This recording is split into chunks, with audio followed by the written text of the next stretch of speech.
सिवाय इसके कि हर 5 साल के बाद, चाहे वो कायम अली शाह हों, चाहे वो मुराद अली शाह हों, एक रबड़ स्टैंप के तौर के ऊपर उसको वज़ीर आला हाउस में बैठा दिया जाता है। उसकी तारें जो हैं वो जरदारी फैमिली के पास उसको रख दी जाती और वो उस वज़ीर आला को कठपुतली के तौर के ऊपर इस्तेमाल करते हैं। लफ्जी जंग जारी, फवाद चौधरी सिंध हुकूमत पर भारी। वफाकी वजीर ने कराची में बैठकर पीपल्स पार्टी को लाइन हाजिर कर लिया। वजीर आला पर कौम परस्त होने का इल्जाम लगा दिया। कहा वजीर आला सिंध की डोरें जरदारी के हाथ में हैं। जो पैसा मुराद अली शाह एंड कंपनी को मिलता है वो दुबई, लंदन और पेरिस जाता है। सिंध हुकूमत को इतना पैसा मिलता है, पता नहीं जाता कहां है। मनपसंद ठेकेदारों को ठेके देकर सिंध को कब तक चलाया जाएगा। कराची जैसा शहर आज तक अपनी पुलिस नहीं बना सका। लाड़काना, घोटकी, बदीन और दीगर अजला का हाल देख लें। सिंध और कराची के शहरियों को तकलीफ से बचाने के लिए पूरा मुल्क तकलीफ बर्दाश्त करता है। सुप्रीम कोर्ट से सूबे में आर्टिकल 140 के निफाज की दरखास्त।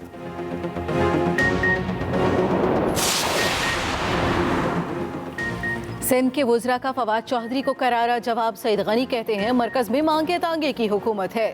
सिंध हुकूमत अपने वोटों से कायम है। वज़ीर आला सिंध सूबे के हकूक़ की बात करते हैं, अपने हकूक़ की बात करने वाले इन्हें पसंद नहीं। नासिर हुसैन शाह बोले जरदारी पर तनकीद करके फवाद ने अपनी नौकरी पक्की की। फवाद चौधरी सिंध की निगरानी के ख्वाब देखना बंद करें। वो सिंध हुकूमत से फंड का हिसाब लेने का हक नहीं रखते। वफाकी वजीर रबर स्टैंप अपने वजीर आज़म को कह रही हैं। फवाद चौधरी वज़ीर आला पंजाब बनना चाहते हैं। मुर्तज़ा वहाब ने कहा फवाद चौधरी हुब्बुल वतनी का दर्स किसी और को दें।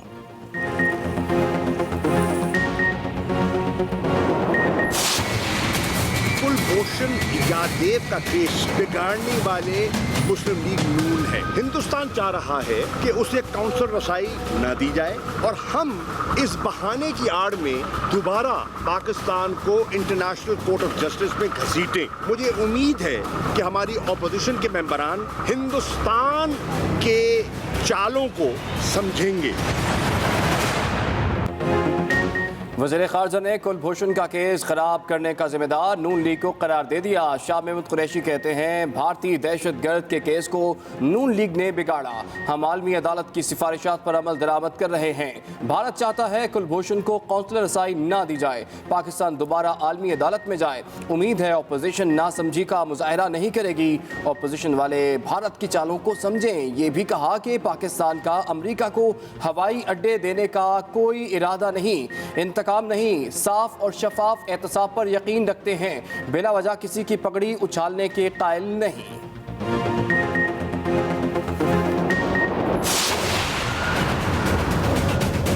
जो बजट रखा गया है उसकी बुनियाद ही एक झूठ पर है।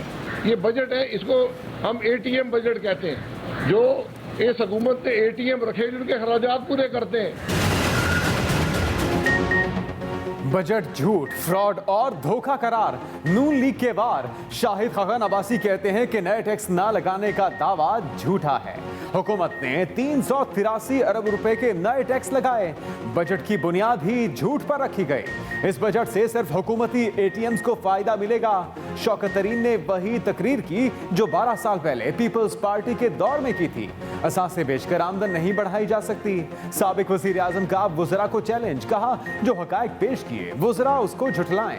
एहसन इकबाल ने कहा मुल्क को कभी तरक्की की राह पर चलने नहीं दिया गया। सियासी इस्तेहकाम ही मजबूत मईशत की MLN ने जो सबसे इस वक्त बड़ी खूबी रखी है वो ये रखी है कि हर चीज़ को मुस्तरद करना है। एहसन इकबाल साहब ये कहते हैं बैरूने मुल्क पाकिस्तानियों को पाकिस्तान के मसाइल का इदराक नहीं। तो मैं उनसे पूछना चाहता हूँ कि नवाज शरीफ आजकल क्या है? वो भी तो ओवरसीज पाकिस्तानी है। फवाद चौधरी की मुस्लिम लीग नून पर चढ़ाई। कहते हैं नून लीग ने आंखें बंद करके इंतखाबी इस्तेहाद को मुस्तरद कर दिया। एहसन इकबाल ने ओवरसीज पाकिस्तानियों को वोट का हक देने की मुखालफत की। अगर ऐसा है तो बताएं आजकल नवाज शरीफ क्या है? हसन हुसैन नवाज और इसहाक डार भी तो ओवरसीज पाकिस्तानी हैं। नून लीग का ये गिरोह मुल्क की दौलत चोरी करके बाहर ले गया। इनको अभी से अगले इलेक्शन में धांधली नजर आ रही है।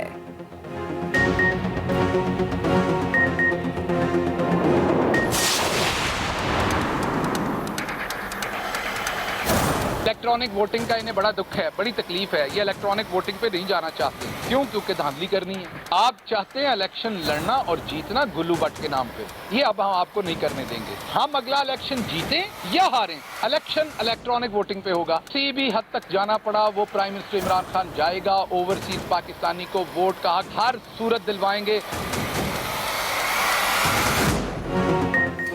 पर्ची नहीं, मशीन चलेगी, पोलिंग इलेक्ट्रॉनिक ही होगी। हुकूमत का वाज़े और दो टोक ऐलान। मुआविन खुसूसी शहबाज गिल कहते हैं इलेक्शन हारें या जीतें, अगला इलेक्शन इलेक्ट्रॉनिक वोटिंग मशीन पर ही होगा। 95% ओवरसीज पाकिस्तानियों का वोट इमरान खान का है। बाहर के ममालिक में पटवारी सिस्टम नहीं। एहसन इकबाल ओवरसीज पाकिस्तानियों से नफरत ना करें। बाहर बैठे इसहाक डार सबसे बड़े फ्रॉड ये हैं जो तसल्ली मोड पर लगे थे वो अब साइलेंट मोड पर हैं। एहसन इकबाल हया करें, हमसे दुश्मनी करें, ओवरसीज से नफरत ना करें। बादलों ने गर्मी को गर्मियों की छुट्टियों पर भेज दिया। पंजाब, केपी और आज़ाद कश्मीर में अब्र रहमत, शदीद गर्मी की लहर फिलहाल रुक गई। कई शहरों में यालाबारी, जनूबी पंजाब में भी बादल जमकर बरसे। मुख्तलिफ शहरों में बिजली का निज़ाम दरहम बरहम, फेजर ट्रिप होने से बत्ती गुल। कराची में भी मौसम अब्र आलूद, महकमे मौसमियात की बूंदाबांदी की पेश गोई।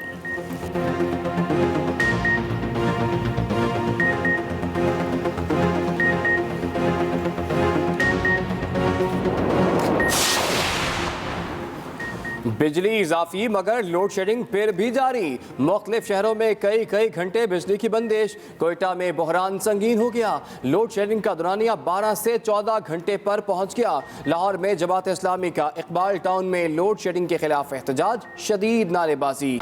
पानी का बहरान संगीन होने लगा। रावलपिंडी के शहरी बूंद बूंद को तरसने लगे। गर्मी बढ़ते ही पानी की मांग में इजाफा। शहरियों को 59 मिलियन गैलन के मुकाबले में 46 मिलियन गैलन पानी दस्तयाब। 13 मिलियन गैलन पानी की कमी का सामना।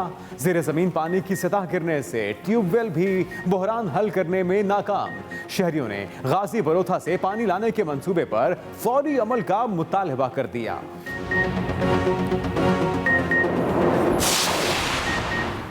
पंजाब का पानी का तनाज़ा मुश्तरका मफादात कौंसिल में ले जाने का इंदिया। वज़ीर आपाशी पंजाब मोहसिन लगारी कहते हैं सिंध हुकूमत हक़ाइक़ छुपाकर अपने हिस्से से ज़्यादा पानी ले रही है।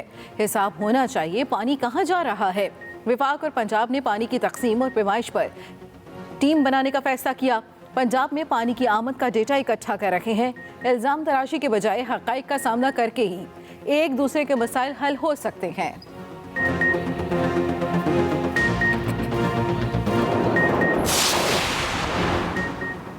बात नहीं, अब होगा एहतजाज। हैदराबाद में पानी की किल्लत के खिलाफ पीपल्स पार्टी का एहतजाज और धरना। हैदर चौक ट्रैफिक के लिए बंद कर दिया गया। निसार खोड़ो की हुकूमत पर कड़ी तनकीद, पानी चोरी के इल्जामात। बिलावल भुट्टो के कैंप से हुकूमत पर तनकीद के तीर। चेयरमैन पीपल्स पार्टी कहते हैं इमरान खान ने कोई ऐसी चीज़ नहीं छोड़ी जिस पर टैक्स ना लगाया हो। बजट में आवाम पर 450 अरब रुपए के टैक्स जालमाना इक़दाम है। फ़ोन कॉल और इंटरनेट पर टैक्स लगाकर वापस देना हुकूमती बोखलाहट का सबूत है। बजट में आवाम की जेबों पर डाका डालने को मुस्तरद करते हैं। इमरान खान की आवाम दुश्मन पॉलिसियाँ बेनकाब करते रहेंगे।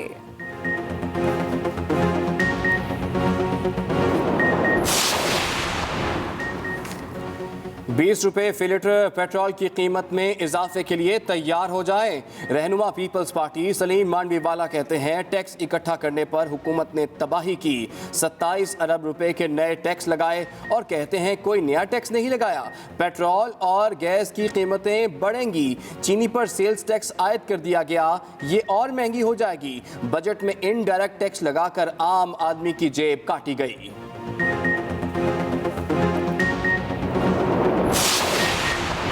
तनख्वाहदार तबके की तनख्वाहें बढ़ाएं, कोई नया टैक्स नहीं लगाया। वज़ीर मुमलिकत बराए इत्तलात फारूक हबीब का जवाब, कहा ओपोजिशन की करप्शन की ग्रोथ रुक गई है। तरक्की की शरह सिर्फ बिलावल और शहबाज को नजर नहीं आ रही। वज़ीर आज़म ने कौम से अवाम दोस्त बजट पेश करने का वादा पूरा कर दिया।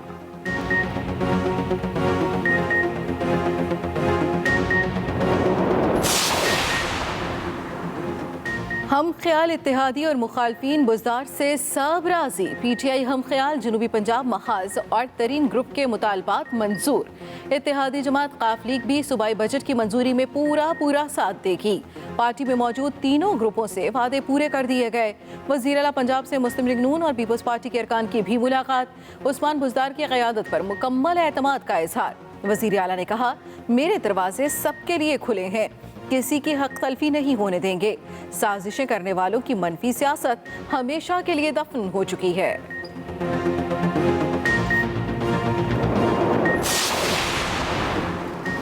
पंजाब हुकूमत कल 2600 अरब का बजट पेश करेगी। सरकारी मुलाजमिन की तनख्वाहों और पेंशन में 10% इजाफे की तजवीज़। तरक्याती प्रोग्रामों के लिए 550 अरब रुपए मुख्तस। सेहत और तालीम के बजट में 1.5 गुना इजाफे की सिफारिश। कोई नया टैक्स ना लगाने का फैसला। जनूबी पंजाब के लिए भी बड़ा फंड मुख्तस करने की तजवीज़। फिरदौस आशिकावान कहती हैं, पंजाब का बजट भी अवामी होगा। बजट का मरकज़ो महवर अवाम को रिलीफ देना होगा। कोरोना के वार कम, एहतियात अब भी अहम। वबा एक दिन में मजीद 56 जिंदगियां निगल गई। 1239 नए मरीज रिपोर्ट। मुस्बत केसेस की शरह 3.4% पर आ गई। लाहौर में SOPs की खिलाफ वर्जी पर एक्शन। शादी हॉल और रेस्टोरेंट सील।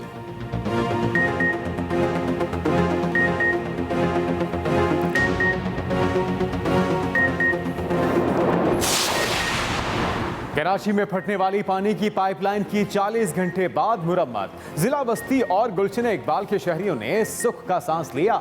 मुतासरा लाइन से पानी की सप्लाई बहाल।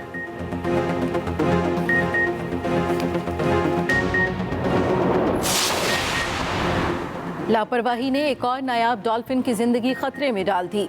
नवाबशाह में मुकामी अफराद ने इंडस डॉल्फिन पकड़ ली, सेल्फियां लेते रहे। वाइल्ड लाइफ का अमला इतला के बावजूद इतवार की छुट्टी मनाता रहा।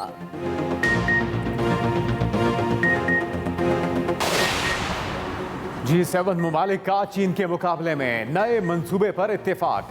तरक्की पजीर मुमालिक में अरबों डॉलर की सरमायाकारी होगी। चीन का जवाब, कहा वो दिन गए जब छोटे मुमालिक के गिरोह दुनिया का फैसला करते थे।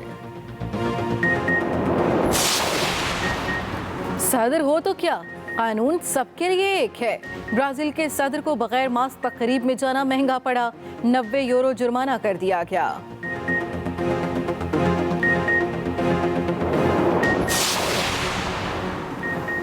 बरतानिया में भारतीय किस्म के कोरोना वायरस से खतरे की घंटी। जुलाई के आखिर तक योमिया केसेस 1 लाख तक पहुंचने का खदशा। भारत में वबा का जोर टूटने लगा।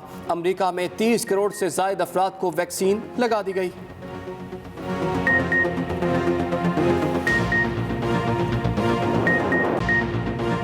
सबसे पहले अहम खबर, सिंध में गवर्नर राज गैर जमहूरी, आर्टिकल 140A लगाया जाए। पीपल्स पार्टी क़यादत में वज़ीर आला सिंध को कठपुतली बनाया हुआ है। वफाकी वजीर फवाद चौधरी कहते हैं कि सिंध में गवर्नर राज गैर जमहूरी है, आर्टिकल 140A लगाया जाए। पीपल्स पार्टी क़यादत ने वज़ीर आला सिंध को कठपुतली बनाया हुआ है। ये कहना था वज़ीर इत्तलात फवाद चौधरी का।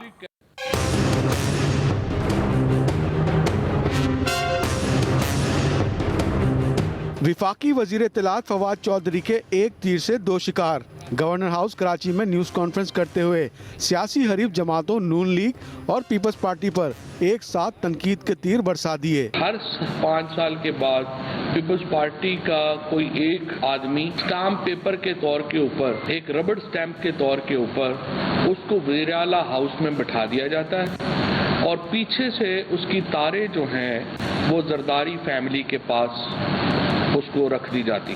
फवाद चौधरी बोले, पीपी हुकूमत पानी के मामले पर पंजाब पर इल्ज़ाम लगा रही है, जबकि मसले के हल के लिए गैर जानिबदार मुबस्सिर लगाने से इनकार कर रही है।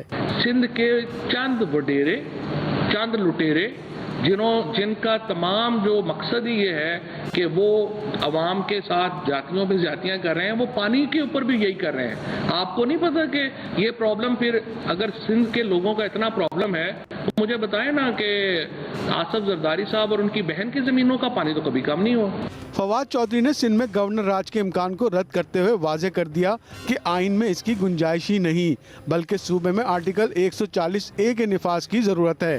विफाकी वजीर ने दावा किया कि विफाक की हिकमत अमली की वजह से इस साल मौसम गर्मा में कराची के शहरियों को लोड शेडिंग का सामना नहीं करना पड़ा। Kashif Hussain, Express News, Karachi. मरकज में मांगे तांगे की हुकूमत है, सईद गनी का जवाबी वार।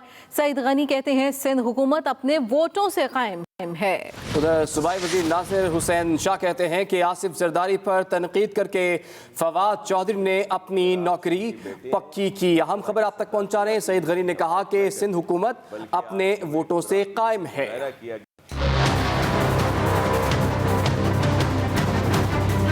पंजाब और मरकजी हुकूमत और मांगे तांगे की हुकूमत है। पीपल्स पार्टी के कैंप से फवाद चौधरी की तनकीद पर लफ्जी गोलाबारी। फवाद चौधरी साहब जो है वो बड़ी अजीब मखलूक हैं। इन्होंने खुद वजीर आजम इमरान खान को लिखा कि बोजदार जितना नाअहल और नालायक वजीर आला पंजाब में कभी आया ही नहीं है।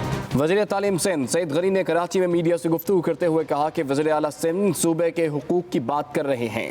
सिंध के जो चीफ मिनिस्टर हैं वो उनको इसलिए पसंद नहीं है कि वजीर आजम जहाँ जहाँ जिस फोरम पे वजीर आला सिंध के सामने बैठते हैं, वजीर आला सिंध आइन की बात करता है, कानून की बात करता है, सिंध के साथ होने वाली ज्यादतियों की बात करता है, इसलिए नापसंद है।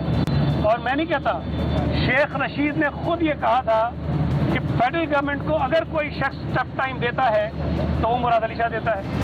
वज़ीर इत्तलात सिंध नासिर हुसैन शाह ने भी वफाकी वज़रा को आड़े हाथों लिया। कहा फवाद चौधरी जरदारी फैमिली के खिलाफ बयानबाजी करके अपना सियासी कद बढ़ाने की कोशिश कर रहे हैं। वज़ीर आला सिंध के खिलाफ विफाक साजिशें कर रहा है। तर्जुमान सिंध हुकूमत मुर्तज़ा वहाब भी तनकीदी निश्तर चलाने में पीछे ना रहे। कहा NFC अवार्ड हो या सिंध के पानी का मामला, हमेशा सिंध के साथ ज्यादती की गई। वज़ीर आला मुराद अली शाह सिंध का मुकदमा बेहतरीन अंदाज में लड़ रहे हैं।